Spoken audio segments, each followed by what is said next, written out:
రమాసహిత వీర వెంకట సత్యనారాయణ స్వామి. ఈ యొక్క 6వ అధ్యాయంలో సాక్షాత్ శ్రీరామచంద్రుడు సీతమ్మ వారు కూర్చొని ఇక వ్రతం చేస్తున్నారన్నమాట. అంటే శ్రీరామచంద్రుడు దైవావతారమైనా కూడా మానవుడిగా పుట్టినందుకు ఆయన కూడా ఇక దేవతల చేత అంశ దేవతాంశ అయినా కూడా ఆయన కూడా ఇక వ్రతాన్ని చేస్తున్నా అంటే దాన్ని బట్టి ఈ యొక్క వ్రతం ఎంత విశిష్టమైంది, ఎంత ప్రాచీనమైంది మనం తెలుస్తుందన్నమాట. ఇవాళ మనం ఎత్తితే కనుక ఎక్కడ మనం చూసినా కూడా ఉన్న వ్రతాన్ని ఒక్క సత్యనారాయణ వ్రతాన్ని కనుక మీరు చేసినట్లయితే 3,000,000 దేవతలను ఏకకాలంలో పూజ చేసినటువంటి ఫలితం నిస్సందేహంగా కలుగుతుంది. దీంట్లో ఏ సందేహం లేదన్నా. ఎందుకంటే ఏకకాలంలో 3,000,000 దేవతలు వాళ్ళ వాళ్ళ ఇష్టదైవాలను బట్టి ఒక రాముడని, ఒక అమ్మవారని, లేకపోతే ఈశ్వరుడని, ఆంజనేయ స్వామిని, ఇంకోటి ఒక దేవతల పూజ మనం ప్రతిరోజు నిత్యం పూజ చేసే దేవతలు యథావిధిగా మనం ఉంటూ ఉంటాయి. కానీ ఈ దేవతలందరినీ ఏకకాలంలో పూజ చేసే శక్తి ఎవరికంటే ఎట్లా ఏ వ్రతం ద్వారా ఫలితం వస్తుందంటే సత్యనారాయణ స్వామిని కనుక పూజ చేసినట్లయితే సందేహం లేకుండా 3,000,000 దేవతలు అందరినీ పూజ చేసే ఫలితం ఆయన ద్వారా వస్తుందన్నమాట. అటువంటి వ్రతం, అపూర్వమైన వ్రతం ఈరోజు ఏ పరిస్థితుల్లో ఉన్నదంటే చెప్పటానికి అరివిగాన విధంగా మహా దయనీయమైన పరిస్థితులు. అంటే దాన్ని చెప్పేవాడు మతి లేదు, వినేవాడికి గతి లేదనే పద్ధతిలో సంధానం ఈ యొక్క వ్రతంతో ఈరోజు జరుగుతుందన్నమాట. కాబట్టి ఎందుకంటే అందరికీ ఎప్పుడైనా కూడా బతకద్దా అంటాడు. 10 వచ్చిన వాడికి 20 రావాలనుకుంటే, 20 వచ్చిన వాడికి 100 రావాలి, 100 వచ్చిన 1000 రావాలి, 1000 వచ్చిన వాడికి 10,000 రావాలనుకుంటాడు. ఈ ఆశకు కోరికకు అంతు అనేది ఉండదన్నమాట. కానీ ఏ రోజైనా వాడి జీవితంలో ఒక్కసారి నా కథను కూర్చొని పూర్తిగా వాడు చేసుకోవడం లేకపోతే వాడికి చెప్పడం కానీ చేశాడంటే మనం లెక్కబెట్టి వేళ్ళు లెక్కబెట్టి చెప్పొచ్చు అనమాట. ఇది నేను ప్రస్తుతం పేరు కానీ వర్ణించని బయటకు వచ్చి చెప్పను, కానీ ప్రతి చోట ఇదే జరుగుతున్నదంత అనమాట. కానీ దాని ఆ పద్ధతి అనేది మారాలనే ఉద్దేశంతో కేవలం ఆ పరమాత్మ చిన్న ప్రయత్నం, ఇది నేను కాకుండా ఆయన సంకల్పించి ఈ వ్రతం చెప్పిస్తున్నాను నేను అనుకుంటున్నాను. మీరు అన్నిదా భావించకుండా ఉన్నట్లయితే ఈ వ్రతంలో నేను మొట్టమొదటి అధ్యాయం ప్రారంభం చేస్తాను. సత్యనారాయణ వ్రతం ఈ యొక్క వ్రతంలో మొట్టమొదటిగా ఈరోజు ఈ వ్రతం చేస్తున్నట్టు మనకు జన్మనిచ్చిన తల్లిదండ్రులు ఆయన, మన యొక్క కుటుంబంలో, మన యొక్క వంశంలో, మన యొక్క ఈ పరంపరలో చదువుతున్నటువంటి ఆనవాయిక ఉంటుంది. అది ఎప్పుడు మనిషికి కష్టాలే సుఖాలే ఉండవు, కష్టాలు కూడా వస్తుంటాయి. కష్ట సుఖాలు ఒకదాని కూడా పరిగెత్తుతూ ఉంటాయి, ప్రయాణం చేస్తుంటాయి. కానీ మనిషి సుఖం వచ్చేప్పుడు పొంగిపోవడం, కష్టం వచ్చేప్పుడు పొంగిపోవడం చేస్తుంటాడు. ఆ కష్టం వచ్చినప్పుడు పొంగిపోకుండా అది కూడా ఎందుకు చేస్తుంటాడు, వాడి మానవ ప్రయత్నంలో అయితే నాదే అనుకుంటాడు. అది కనుక కాకపోతే దైవం మీద భావం అప్పుడు 2 చేతులు ప్రభుత్వానికి వస్తాయి అనమాట. కానీ అటువంటి మానవ కష్టాలు కనుక వచ్చినప్పుడు కొంచెం చింతించకుండా, దిగులు చెందకుండా, ఆందోళన చెందకుండా ఆధ్యాత్మిక చింతన కలిగిన వాడు ఎవరైనా రమాసహిత వీరవేంకట సత్యనారాయణ స్వామి వ్రతం చేసినట్లయితే వాడి మనోవాంఛ అనేది తప్పకుండా నెరవేరుతుంది. సరే కాబట్టి ఈ వ్రతాన్ని కాబట్టి మీరు రేపు పొద్దున వివాహమైన తర్వాత మీ జీవితంలో ఏదైనా సమస్య వచ్చినట్లయితే ఈ యొక్క వ్రతాన్ని చెయ్యండి అని మనం చెప్తే ఈరోజు ఈ వ్రతం మనం చేస్తున్నాం. అసలు ఈ యొక్క భూలోకానికి ఈ యొక్క వ్రతం యొక్క ఆవిర్భావం ఎట్లా జరిగింది, ఎవరి ద్వారా ఈ వ్రతం చెప్పబడింది, ఎవరి ద్వారా ఈ మొట్టమొదటి భూలోకాన్ని ఎలా పరిచయం ఏంటంటే పూర్వం ఈ యొక్క భారతదేశాన్ని దండకారణ్యము, నైమిసారణ్యం 2 అరణ్యాలుగా విభజించారు. మనం ప్రస్తుతం ఉన్నదాన్ని దక్షిణాదంతా కూడా దండకారణ్యం, ఉత్తరాదంతా కూడా నైమిసారణ్యం పిలవడం అనేది జరిగింది. ఈ యొక్క నైమిసారణ్యంలో ఇప్పుడు మన ప్రస్తుత నామధేయం లక్నో అని మనం ఏదైతే పిలుస్తున్నా దాని పూర్వీక నామధేయం లక్ష్మణపురము అనే దాని పేరు అనమాట. ఆ యొక్క లక్నోలో నైమిసారణ్యము అనే ఒక అరణ్యం ఉండేది. ఆ యొక్క అరణ్యంలో సూతులు, సవనకాదులు గొప్ప మహానుభావులు గురుకుల ఆశ్రమ పాఠశాల విద్యార్థులంతా కూడా వాళ్ళ యొక్క పాఠశాలలో ఉంచుకొని ఉచితంగా చక్కగా భోజన తాంబూలాలు పెట్టి విద్యను నేర్పేవాడు. అంటే ఈరోజు ఆ రోజుల్లో పిల్లవాడిని విద్య నేర్చుకుంటానంటే శ్రద్ధగా నేర్పే గురువులు ఉండేవాడు. ఈ రోజుల్లో అంటే పాఠశాలన్నీ ఎట్లా ఉందని డబ్బు ఎంత ఇస్తే వాడికి అంత విద్య నేర్పుతారంటే, అంటే అప్పటికి ఆ రోజుకి ఈ రోజు మన వ్యత్యాసం ఏంటంటే ఈరోజు డబ్బు, మనం విద్య నేర్చుకోవాలంటే డబ్బు పెట్టి కొనుక్కోవాలి. ఆ రోజుల్లో ఉచితంగా విద్య నేర్పేవాడు. అంటే ఆ రోజుకి ఈ రోజు ఉన్నట్టు వ్యత్యాసం అదే అనమాట. కాబట్టి ఈ యొక్క కాలం అనేది ఎప్పుడు ఒకటే రకంగా ఉన్న మనుషుల యొక్క ప్రవర్తన, మనుషుల యొక్క ఉద్దేశాలన్నీ కూడా ఇవి మారుతున్నాయి తప్ప కాలంలో మార్పు లేదు, సూర్యచంద్రుల్లో మార్పు లేదు. భగవంతుడు పరమాత్మ ఉన్నాడే విషయం సత్య నిరూపణలో కూడా దాంట్లో కూడా ఎటువంటి మార్పు లేదు. కేవలం మనం చేసేటువంటి మన యొక్క మనసే మారుతుంది. ఏ పూజలో విశేషం ఉండదు, చేసే మనసులో, నమ్మే నమ్మకంలో, సంకల్పంలో మాత్రమే విశేషం అనమాట. అది మీరు బాగా గుర్తుపెట్టి అందులో ఈ యొక్క సత్యనారాయణ స్వామి అంటే ఆయన మించిన పరమాత్ముడు, ఆయన మించిన శక్తి ఇచ్చాడు, ఆయన మించిన అద్భుతం చేసే భగవంతుడు నా భూతో నా భవిష్యత్తు ఎవరు కూడా లేరు అనేది మాత్రం యథార్థం. ఎందుకంటే అందరి దేవతల యొక్క శక్తిని ఆయనే కూడగట్టుకున్న పరమాత్ముడు. ఆయన ఒక్కడు అనుగ్రహిస్తే 3,000,000 దేవతలు అనుగ్రహించినట్టనమాట. కాబట్టి ఈ వ్రతం ఈ రకంగా మనం చేస్తాం. అయితే ఈ వ్రతం ఎట్లా ప్రారంభమైంది, ఈ దండకారణ్యంలో సూతులో సవనకాది ఒక పాఠశాల నడుపుతుండగా ఒకనొక గురు పౌర్ణమి సందర్భంగా విద్యార్థులంతా కూడా వచ్చిన విద్యార్థులు వాళ్ళ స్థాయిని బట్టి, వాళ్ళ చదువుకునే శ్రద్ధను బట్టి విద్య అంతా పూర్తయిన తర్వాత గురువు గారికి దక్షిణించి గురుదేవా ఈరోజు మీరు చక్కగా మీ పాఠశాలలో ఉంచి మాకు ఉచితంగా భోజన తాంబాలు పెట్టి ఎటువంటి కొరత లేకుండా చక్కగా ఇంత బాగా విద్య నేర్పుకున్నారు. మీరు నేర్పిన యొక్క విద్యతో మీరు సమాజంలోకి వెళ్ళి చక్కగా ఉద్యోగం చేసుకుని మా యొక్క జీవనాన్ని ఎంతో సంతోషంగా గడపగలుగుతున్నాం. దీనికి అంతటి కారణం మీరే. కాబట్టి మీకు ఎంత ఇచ్చినా రుణం తక్కువే. కాబట్టి ఇచ్చిన అల్పదక్షిణతో మీరు మమ్మల్ని సంతృప్తిగా దీవించి మమ్మల్ని ఆస్వాదించి పంపండి అని చెప్పి అనగా అట్లా అందరూ గురుదేవులు ఇచ్చే ఒక్కొక్క అందరూ విద్యార్థులు ఒక్కొక్క గురువు గారికి అంతా కూడా దక్షిణ ఇచ్చేసి ఆశీర్వాదం తీసుకున్నట్లు వెళ్ళిపోతుండగా ఒక రాహుల్ అనే యొక్క శిష్యుడు మాత్రం అక్కడి నుంచి వెళ్ళలేదన్నమాట. అప్పుడు ఆ గురువు గారు వచ్చి అడిగిన, నాయన నువ్వు ఇంకా వెళ్ళలేదా, నువ్వు ఏదైనా నేర్చుకునే ఏదన్నా ఉందా అంటే, లేదు గురుదేవా, నేను అడిగిన దానికంటే మీరు నాకు ఎంతో చక్కగా ఎక్కువనే నేర్పున్నారు. మీరు నేర్పిన విద్యతో నేను చక్కగా సమాజంలోకి వెళ్ళి సుఖంగా బతకగలుగుతాను. కానీ నా యొక్క బాధంతా ఏంటంటే అందరికీ చదువుకునే అవకాశం ఉండదు కదా. అందరూ ఇలాగా ఇట్లా ఉండి తల్లిదండ్రులు వదిలిపెట్టి పాఠశాల చదివే భాగ్యం దొరకదు. కాబట్టి ఏ మానవుడు కూడా వారికి మామూలు అందరూ జ్ఞానం లేకపోవడంతో వాడు కేవలం అనుకుంటాడు, మనిషి అంతా వాడు సాగితే బండి అనుకుంటాడు, సాగకపోతే బండి అనుకుంటాడు, వాడి ప్రయత్నంలోనే అన్ని పనులను అవుతాయి అనుకుంటాడు. అని దైవ సంకల్పం అన్ని పనులు అట్లా కావు, కొన్ని దైవ సంకల్పం ఉంటే కానీ కావు అనేది వాడు గ్రహించుకోలేడు. కాబట్టి వాడికి వల్ల కాని పని, వాడికి సమస్య అంటే వాడు తీర్చలేని సమస్య ఏదైనా వచ్చినట్లయితే ఆ యొక్క సమస్య తీరడానికి ఒక మంత్రం కానీ, ఒక యంత్రం కానీ, ఒక తంత్రం కానీ, ఒక శ్లోకం కానీ, ఒక స్తోత్రం కానీ, ఒక వ్రతం కానీ ఏదైనా ఉంటే దయచేసి మీకు సెలవు ఇవ్వాల్సింది చెప్పడంతో అప్పుడు ఆ యొక్క గురువు గారు ఎంతో సంతోషించి, నాయన ఈరోజు నేను నీ గురువుగా లభించానంటే కూడా నువ్వు నాకు శిష్యుడిగా లభించినందుకు నా యొక్క జన్మధన్యమైంది. ఎందువల్ల చెప్తున్నానంటే ఈరోజు నా వద్ద వచ్చిన శిష్యులు ఎవరు కూడా ఎంత విద్య నేర్చుకుంటే ఎక్కువ సంపాదిద్దామని ఉద్దేశంతో వచ్చిన వాళ్ళే తప్ప ఎవరు కూడా పరోపకారం కోసం ఎవరు కూడా ఈ ప్రశ్న వేయలేదు. కాబట్టి నువ్వు ఈ ప్రశ్న వేసిన అంటే నా మనసుకు ఎంతో ఆనందం కలుగుతుంది. కాబట్టి నేను చెప్తానని చెప్పిన అప్పుడు ఆ గురువు గారు ఆ యొక్క శిష్యుడి దగ్గర తీసుకొని, నాయన మనిషి కర్మవశాత్తు వాడు పుట్టినప్పటి నుంచి వాడు ఏ ఒక్క గ్రహంలో వాడు పుడతాడో, మొత్తం ఏ రాశిలో ఏ గ్రహంలో ప్రవేశంలో వాడు పుడతాడో తిరిగి వాడు మొత్తం పూర్తిగా వాడు ఆయుర్దాయం మొత్తం జీవితం మొత్తం అనుభవించాలంటే సూర్యుడు 6 సంవత్సరాలు, చంద్రుడు 10 సంవత్సరాలు, బుధుడు 7 సంవత్సరాలు, బుధుడు 17 సంవత్సరాలు, బృహస్పతి 16 సంవత్సరాలు, శుక్రుడు 20 సంవత్సరాలు, శని 19 సంవత్సరాలు, రాహు 18, కేతు 7 సంవత్సరాలు. ఈ మొత్తం కలిపితే 120 సంవత్సరాలు. 120 సంవత్సరాల ఆయుర్దాయం ఎవడైతే బతుకుతాడో వాడు పుట్టినప్పుడు ఏ యొక్క రాశిలో ఏ గ్రహం ఉంటుందో మీరు తిరిగి మళ్ళీ అక్కడ రావడానికి 127 సంవత్సరాలు పడుతుంది. ఈ యొక్క 120 ఏళ్లలో వాడు భగవంతుడు వాడు పుట్టేప్పుడు సగం 60 ఏళ్ళు నిద్రకే సరిపోతుంది. అంటే సాయంత్రం కనుక నిద్ర పొద్దున 12 గంటలు నిద్ర వేసుకుంటే 60 ఏళ్ళు వాడు నిద్రకే అయిపోతుంది. ఈ యొక్క 60 ఏళ్ళు వాడు పుట్టి పెరిగి పెద్దవాడై వివాహం చేసుకుని కుటుంబ బాధ్యత నిర్వర్తించి ఉద్యోగం సంపాదించి ఇల్లు కట్టి ఇవన్నీ చేసి ఈ యొక్క క్రమంలో భగవంతుని మనస్ఫూర్తిగా పూజ చేసేటువంటి కనీసం సంవత్సర కాలం పూట కూడా భగవంతుని ధ్యానం చేయడు. ఒక్కసారి దండం పెడితే 10 చెంచలాలు వాడి చేతిలో మనసులో వస్తుంటాయి అనమాట. అట్లాంటిది ఈ యొక్క వ్రతం. కాబట్టి వాడి యొక్క మనసు కష్టాలు సుఖాలన్నీ వాడితో ప్రయాణం చేస్తుంటాయి. కాబట్టి ఆ యొక్క కష్టాన్ని తీర్చుకోవడం కోసం రమా సహిత వీరమిత్ర సత్యనారాయణ వ్రతం ఈ వ్రతం ఉంది నాయన. ఈ వ్రతం ఎవడైతే మనసా వాచ కర్మణ చేస్తాడో తప్పకుండా వాడి యొక్క మనోవాంఛ అనేది నెరవేరుతుంది. సరే గురుదేవా, ఈ యొక్క వ్రతం చేస్తే మనోవాంఛ నెరవేరుతుంటున్నారు, సమస్తమైన కోరికలు ఈప్సిదాలని తీరుతాయంటున్నారు, అన్ని కష్టాల నుంచి బయటపడతామంటున్నారు, అన్ని బాధల నుంచి కూడా బయటపడగలుగుతామంటున్నారు. మరి ఈ వ్రతం ఎట్లా చేయాలి, ఎవరు చేస్తున్నారు, ఈ వ్రతం భూలోకానికి ఏ విధంగా పరిచయం అయింది, దీని యొక్క ఆవిర్భావం ఏమిటి అన్నప్పుడు అప్పుడు ఆ గురువు గారు చెప్పుకుంటున్నారు, నాయన పూర్వం అన్ని కూడా ఇక నారద మహర్షి ఈ రోజుకి ఇప్పటికి కూడా ప్రతి ఒక్క లోక సువర్లోకం భువర్లోకం 7 లోకాల సప్తలోకాలు ఉన్నాయి. ఈ యొక్క సప్తలోకాలు తిరుగుతుండగా ఈ యొక్క మర్త్యలోకం మానవలోకం ఎక్కడైతుందో ఈ యొక్క మానవలోకం వచ్చి చూసరికి అక్కడ దరిద్రుడి దగ్గర ధనవంతుడు ప్రతి ఒక్కడు ఒక్కొక్క సమస్యతో, ఒక్కొక్క దుఃఖంతో, ఒక్కొక్క బాధతో, ఒక్కొక్క కష్టంతో ఈ విధంగా కష్టపడుతున్నాడు.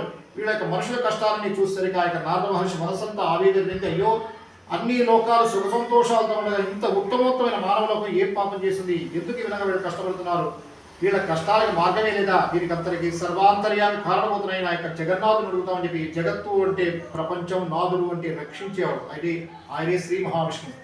ఓ జగన్నాథ, వైకుంఠలకి వెళ్ళి ఒక్కసారి నమస్కారం చేసి, ఓ జగన్నాథ, అన్ని లోకాలు సుఖ సంతోషాలతో ఉన్నాయి, మానవులకు ఏం పాపం చేసింది, ఎందుకు ఆ విధంగా కష్టపడుతున్నారనేసరికి నారద అప్పుడు ఆ యొక్క శ్రీ మహావిష్ణువు ఎంతో సంతోషించి, నారద నువ్వు వస్తే ఎప్పుడు వస్తే ఏ ఉపద్రవం తీసుకొస్తావో భయంగా ఉండేది, ఏ కలహం కోసం తెస్తావు, కానీ ఈ రోజుగా నీ యొక్క మనసు ఎంతో వైరాగ్యంతో పరోపకారం కోసం అడుగుతున్నావు, నాకు ఎంతో సంతోషంగా ఉంది నారద. మొట్టమొదటి ప్రశ్న వేసి నాకు ఎంతో సంతోషంగా ఉంది. అప్పుడు ఏమిటంటే అప్పుడు మానవులకు ఎందుకు మా ఈ విధంగా కష్టాలు పడుతున్నారంటే, నారద ప్రతి ఒక్క కష్టానికి సుఖానికి వాడి యొక్క కర్మఫలమే కారణం. వాడు చేసుకున్న పూర్వజన్మలో చేసుకున్న కొంత, ఈ జన్మలో చేసే కొంత, ఈ కర్మఫలమే కారణం. ఈ యొక్క కర్మఫలానికి వాడి కర్మఫలం అన్నీ కూడా మానవుడు అనుకుంటాడు, అన్నీ వాడి యొక్క సాధనలోనే అన్నీ సమకూరుతాయి అనుకుంటాడు. అది ఎప్పుడూ పొరపాటు. అది గ్రహించి దీన్ని నడిపే ఒక మహా చైతన్యం ఉందని ఎవరైతే గుర్తుపెట్టుకుని ఆధ్యాత్మిక చింతనతో వాడు సరైన మార్గంలో నన్ను స్మరిస్తాడో, నా యొక్క దశావతారాల అతి ప్రాచీనమైన అవతారం సత్యనారాయణ వ్రతం ఈ వ్రతం ఉన్నది. ఈ వ్రతాన్ని ఎవడైతే చేస్తాడో వాడి యొక్క మనోవాంఛ నెరవేరుతుంది అంటే, సరే స్వామి ఒక్క మాటలో ఆయన ఈ ఒక్క దశావతారం అతి ప్రాచీన అవతారం అంటున్నారు మహానుభావ, మరి ఆ వ్రతం చేస్తే అన్ని కోరికలు ఈప్స్తారని కూడా దేవతలు అంటున్నారు. మరి ఆ వ్రతం ఎట్లా ప్రారంభమైంది, ఎవరు చేయవచ్చు, దానికి చేసే విధానం ఏంటో ఒక్కసారి సవివరంగా చెప్తారా, దీనిపై నేను భూలోకానికి నేను ప్రచారం చేస్తానంటే అప్పుడు ఆ యొక్క శ్రీ మహావిష్ణువు చెప్తాడు, నాయన యొక్క దశావతారాలు అతి ప్రాచీన రమాసహిత వీరభద్ర సత్యనారాయణ అవతారం ఉంది, మత్స్యావతారాన్ని అని అందరూ అనుకుంటారు. దీనికంటే ముందు నుంచి రమాసహిత సత్యనారాయణ అవతారం ఉన్నది. ఈ వ్రతాన్ని ఎవరిదే మనసావాచ కర్మణ చేస్తారో తప్పకుండా వాడి యొక్క మనోవాంఛ నెరవేరుతుంది. సరే స్వామి ఆ వ్రతాన్ని ఒక్కసారి సావధానంగా సెలవివ్వండి అంటే అప్పుడు ఆ శ్రీ మహావిష్ణువు యొక్క నారద వారు చెప్తున్నారు, నారద యొక్క వ్రతాన్ని మొట్టమొదటిగా చేసేటువంటి విధానం బ్రహ్మక్షత్రియ వయసు సూత్రాలు ఎవరైనా వ్రతం చేయొచ్చు, శ్రద్ధా భక్తులు కలిగిన వాడు. వీటన్నిటికంటే ముఖ్యంగా కూడా మనం పుట్టిన కులముగా సంస్కారం ముఖ్యంగా మనకుండే భక్తి శ్రద్ధలు ప్రధానమట. భక్తిని దాటి అన్ని ఇదేదే శాస్త్రం ప్రధానం. ఒక మనిషిని కర్మ పద్ధతిలో పట్టడం కర్మ మార్గం ప్రధానమే, కానీ ఆ కర్మను కూడా దాటుకొని వెళ్ళి భక్తి అనమాట. ఆ కర్మ ఎంత ఉన్నా, కర్మ మార్గం ఎంత ప్రయాణం చేసినా భక్తి అనేది లేకపోతే కర్మకు అనేది సరైనటువంటి గుర్తింపు ఉండదు. కాబట్టి కర్మ భక్తి జ్ఞానాలుగా ఈ భక్తులు భక్తి శ్రద్ధలు కలిగిన శ్రద్ధాభక్తులు కలిగిన ఎవరైనా వ్రతం చేయవచ్చు. ఈ యొక్క వ్రతాన్ని ఏ విధంగా చేయాలి, ఎట్లా చేయాలంటే అప్పుడు ఆ యొక్క వ్రతాన్ని ఈ ఆశ్వీజ మాసం కానీ కార్తీక మాసం మార్గశిరం ఏదన్నా వివాహం కాకపోయినా, సంతానం కాకపోయినా, వ్యాపారం సరిగ్గా ఉండకపోయినా, ఆర్థిక పరిస్థితి బాగలేకపోయినా, అనారోగ్యంగా ఉన్నా, మరే సమస్య ఉన్నా కూడా ఇక వ్రతాన్ని చేయొచ్చు. అన్ని సమస్యలకు కల్పవృక్షం లాంటిది. అంటే ప్రతి ఒక్క మానవుడు కోరే కోరికలు వాడు ఏవైతే ఉన్నాయో అన్ని కోరికలు కూడా సమస్తమైన కోరికలు నెరవేర్చిన ఇక సత్యనారాయణ వ్రత అవతారం ఉన్నది, ఈ వ్రతం ఉన్నది. కాబట్టి అన్నిటికీ కూడా ఇది ఒకటే, అన్ని రోగాలకు ఒకటే మందులాగా ఇక సత్యనారాయణ వ్రతం అన్నిటికీ ఏకైక మార్గం. కాబట్టి సరే స్వామి ఆ వ్రతం ఏదైతే చేసే విధానం ఇట్లా అంటే అప్పుడు ఆ యొక్క శ్రీ మహావిష్ణువు చెప్తున్నాడు, నాయన మొట్టమొదటిగా ఈ వ్రతాన్ని ఇంటికి ఈశాన్య దిగ్భాగమున, ఈ రోజుల్లో అంటే మన నాగరికత పెరిగిపోయి కొన్ని వ్యవహారాలు పెద్దవాళ్ళు చెప్తుంటే దాన్ని వచ్చేసి చాదస్తంగా అనుకోవటం, లేకపోతే దాన్ని కొంచెం వాళ్ళకి నచ్చగా అయిష్టంగా పెట్టడం చూస్తున్నాం. ఎందుకంటే పిల్లలకి ఈరోజు ఏంటంటే వాళ్ళ పద్ధతిలో వాళ్ళు చెప్తే వినటమే మనసుకనేది ఎక్కదు. ఎందుకంటే పిల్లల ఆ యొక్క ప్రథమార్థం చిన్నప్పుడు బాల్యం నుంచి అటువంటి వ్యవహారాలు నేర్పకపోవడం ఒకటి కారణం. మనం చదివే చదువు పాశ్చాత్యమైనటువంటి యొక్క చదువు ఏదైతే ఉందో, చదువులో కొంత మార్పు, సమాజంలో కొంత మార్పు, ఇవన్నీ రావడం చేత పిల్లలకు సరిగ్గా మనం చెప్పే విషయం తలకెక్కకపోవడమే ప్రధాన కారణం. అంటే పెద్దవాళ్ళకే సరిగ్గా ఈ రోజులో తలకెక్కట్లేదు, పిల్లలకి అసలే కదనమాట. ఏదో ఈశాన్య దిగ్భాగం అంటే ఇల్లంతా గచ్చు ఉండి ఊళ్ళలో వెళితే ఇంటికి ఈశాన్యం కొంచెం అక్కడ నేల ఉండేది, దాన్ని దేవభూమి అనేవాడు. అంటే ఈశాన్య భాగం ఏ పూజలు చేసినా అక్కడి నుంచి ప్రారంభం చేసేవాడు అనమాట.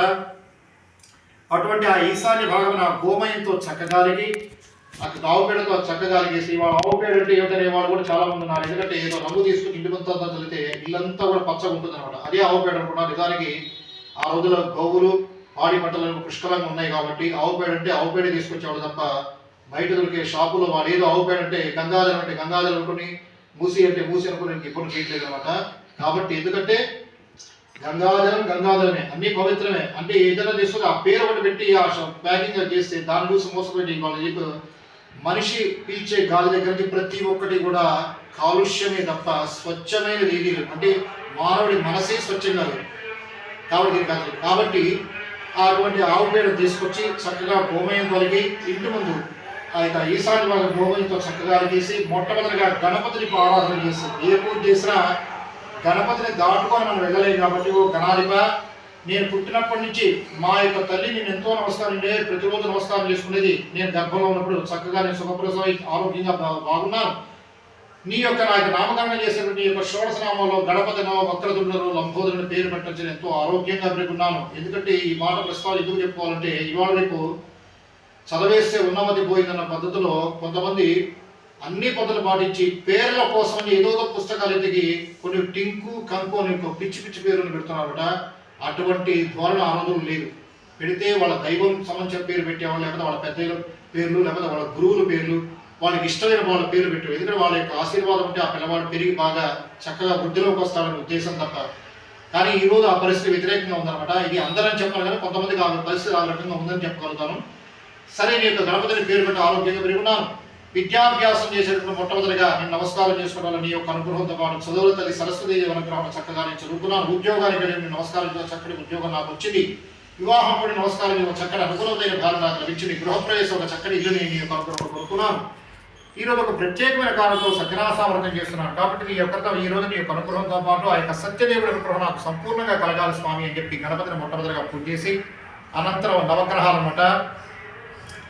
ఇవాళ రేపు కొంతమంది పెద్ద పెద్ద వక్తలతో కూడా చెప్తున్నారు కూడా గ్రహాలు అంటే అవేవో పనికిరాని వస్తువులు, వాటి చులకనగా చూడటం, వాటి గురించి వ్యంగ్యంగా మాట్లాడటం, వాటి గురించి భాషణ ఎంతో వాటి భగవంతుడే కనీసం గ్రహాలు అన్నంత మాత్రాన అవి పనికిరానివని అనుకోవటం అది మహాప్రమాదం అనమాట. ఈరోజు ఈ పూజ ఏ సమయానికి చేయాలి, ఈరోజు ఏ సమయానికి లేవాలి, ఎప్పుడు తినాలి, ఎప్పుడు పడుకోవాలి, ఏమేం చేయాలి అనేది ప్రతి ఒక్క చర్య కూడా ఆ యొక్క నవగ్రహాలతో సంబంధం ఉంటుంది. ఆ యొక్క నవగ్రహాల యొక్క సందేశం ప్రకారం నడుస్తాం కాబట్టి ఎందుకంటే గ్రహస్థితి బాగుంటేనే గృహస్థితి బాగుంటుంది. కాబట్టి ఓ గ్రహాధిపతుల ఎందుకంటే గ్రహాలు కనుక తలుచుకున్నట్టే రాజు పేద, పేద రాజు అవుతాడు. కాబట్టి ఓ గ్రహాధిపతులారా ఈ యొక్క సత్యనారాయణ వ్రతంలో మిమ్మల్ని పూజ చేసే భాగ్యం మాకు కలిగింది కాబట్టి మేము చేసే ఈ యొక్క అల్పమైన పూజ ఎందుకు చెప్పొస్తున్నాం అంటే ఈ యొక్క అల్పమైన అంటే గ్రహాలని శాంతింపజేయాలంటే ప్రపంచంలో చక్రవర్తులు అందరూ నిలబడ్డా కూడా వాళ్ళు శాంతింపజేయలేరన్నమాట. కాబట్టి మేము చేసే ఒక అల్పమైన పూజతో సంతృప్తి చెంది మా యొక్క జీవితంలో ఏదైనా గ్రహ వేడుక ఉన్నట్లయితే దాన్ని తొలగించి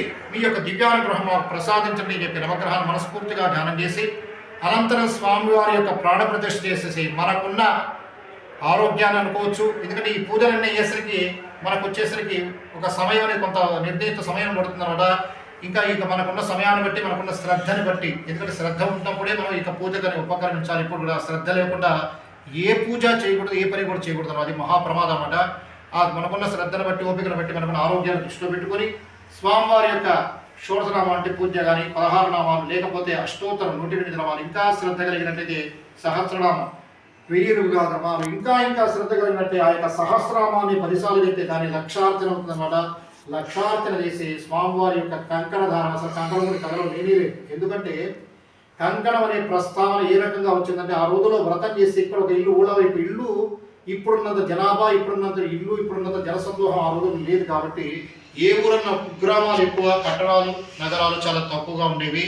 ఊళ్ళలో వ్రతం కనుక చేస్తే ఇక్కడ ఒక ఇల్లు ఉంటే అక్కడ ఆ ఊళ్ళో ఏ కార్యక్రమం అయినా అందరూ అన్ని కార్యక్రమాలకు అందరూ కూడా ఒకళ్ళొకరు వెళ్తూ రావడం అనేది ఆనవాయితీగా ఉండేది అనమాట. కాబట్టి వ్రతం చేసి ఊరంతా పిల్లలంతా వచ్చి కూర్చున్నారు, పిల్లలు పెద్దలు అందరూ వచ్చి ముందే వచ్చి కూర్చునేవాళ్ళు. కూర్చున్నప్పుడు ఈ యొక్క వెనక నుంచి ముందు అర్చన కలిగి యొక్క వ్రతం గురించి సంభాషణ కనుక జరుగుతున్నప్పుడు ఈ యొక్క బ్రహ్మగారి యొక్క వ్రతం గురించి చెప్తున్నప్పుడు వెనక పిల్లలు కానీ కొంతమంది కానీ ఏంటంటే వాళ్ళకి అది అర్థం కాకనో లేకపోతే అనేది ఆసక్తి లేకనో వెనక నుంచి వాళ్ళు కూర్చొని కాలక్షేపం చేస్తూ మాట్లాడుతూ ఉంటారు. ఆ మాట్లాడినప్పుడు కొంతమంది పెద్దవాళ్ళు గమనిస్తుంటారు. ఒకసారి 2 సార్లు 3సారి అరే సత్యనారాయణ వ్రతం జరుగుతుంది కాబట్టి కంకణం కూడా చేతికి కట్టుకున్నావు. ఆ కంకణం కట్టుకున్న తర్వాత నీ యొక్క ఎప్పుడు ఇట్లాంటి మాటలు చేయడం ఇట్లా చేయకూడదు, ఆ స్వామివారికి ఆగ్రహం వస్తుందని చాలా సున్నితంగా మందలించటం కోసం అదొక ఉపాయ మార్గంగా చెప్పింది. కానీ మనసు నిలకడగా ఉన్నవాడికి అసలు కంకణంతో పని లేదు, కంకణ ప్రస్తావన కథలో లేనే లేదు. కాబట్టి ఈరోజు పిల్లలు కాదు అసలు పెద్దవాళ్ళే వస్తున్నారు. పెద్దవాళ్ళు సాధించాలి అది వేరే సంగతి. ఈ రోజులు ఏంటంటే పిల్లల కంటే పెద్దవాళ్ళు ఎక్కువగా వ్రతంలో కూర్చున్న సేపు ఇటు వ్రతంలో కూర్చుంటారంటే ఎవరు వచ్చేవాళ్ళు ఆ రండి ఇప్పుడే వచ్చారా అని అటు వాళ్ళని స్వాగతిస్తుంటారు. కూర్చుంది పరమాత్ముడి సన్నిధిలో కూర్చున్నాం, ఆ పరమాత్మ ఆయన గమనిస్తూ మనం ఉండాలి. అంతేగాని ఆయన వదిలేసి వచ్చిన వాళ్ళు కూడా వదిలిస్తుంటాడు. కాబట్టి నీకు అంతగా వాళ్ళు వచ్చిన వాళ్ళు ఏదైనా అమర్యాద అనుకుంటారంటే నువ్వు వ్రతానికి కూర్చునే ముందే ఒక మనిషిని అక్కడ ఫలానా అందరూ వస్తుంటే అందరినీ స్వాగతంగా ఆశీర్వాదం వాళ్ళని సాధారణంగా ఆహ్వానించాలని చెప్పొచ్చు తప్ప ఇటు పూజలో కూర్చొని మధ్యలో ఫోన్ ఏదో వస్తే ఆ ఫోన్ మాట్లాడటం లేకపోతే వచ్చిన వాళ్ళు చూసి నవ్వుతూ ఆ రెండేమి చెప్పడం ఇవన్నీ కూడా అంటే కరువు ఈ రోజు జరిగేటువంటి ఈ యొక్క వ్రతంలో జరిగేటువంటి లోపభూషితాలు ఇవన్నీ చిన్న చిన్న తప్పులు అనమాట. అవి కూడా చెప్పుకోవాల్సిన అవసరం వస్తుంది. సరే ఈ వ్రతాన్ని మనం కూర్చొని ఆ స్వామి ప్రాణకృష్ణ చేసి మనకు ఆయన అర్చనంతా చేసి కంకణధారణ చేసి పద్ధతి ప్రకారం కంకణం చేసుకొని మనం ఇప్పుడు ఏదైతే 5 కథలో 4 కథలో 3 కథలో లేకపోతే 7 కథలు మనం ఏదైతే అనుకుంటున్నామో ఆ కథల్ని మొత్తం పూర్తి చేసేసి స్వామివారికి ఎన్ని పాలు పళ్ళు ప్రసాదాలు ఎన్ని పదార్థాలు పెట్టినా ఆయనకి ఇష్టమైన పదార్థం రవ ప్రసాదం. లేకపోతే ఆ రవ ప్రసాదం కూడా ఒకవేళ పెట్టలేకపోయినా లేకపోతే పరమాత్ముడు ఆ సమయానికి మనకు గుర్తు రాకపోయినా దాని నుంచి కూడా తప్పుగా మనం అనుకోవాల్సిన అవసరం లేదు. కానీ ఇక్కడ గుర్తు రాకుండా ఎవరికి ఉండదు. పెట్టకపోయినా కూడా మర్చిపోయినా ఏ సందర్భమైనా పళ్ళు ఏదైనా పెట్టి ఆ స్వామివారికి రవ ప్రసాదం తప్పకుండా నివేదన చేసి మంగళ నీరాధనంగా తీసుకున్నట్టయితే మనోవాంఛా ఫలవేది మనసులో మనం ఏం కోరి యొక్క వ్రతం అయితే చేస్తున్నామో తప్పకుండా నెరవేరుతుందని చెప్పి సాక్షాత్ శ్రీమన్నారాయణ స్వామి నారదుల వారు చెప్తుంటే అట్లాంటి పరమపవిత్ర అధ్యాయం సూత్రులు తమ శిష్యులు చెప్తుంటే ఈ రోజు భగవంతుడి యొక్క అనుగ్రహాల మనమంతా అంటున్నాం. జయ శ్రీ రమా సహిత శ్రీ వీర వెంకట సత్యనారాయణ స్వామికి.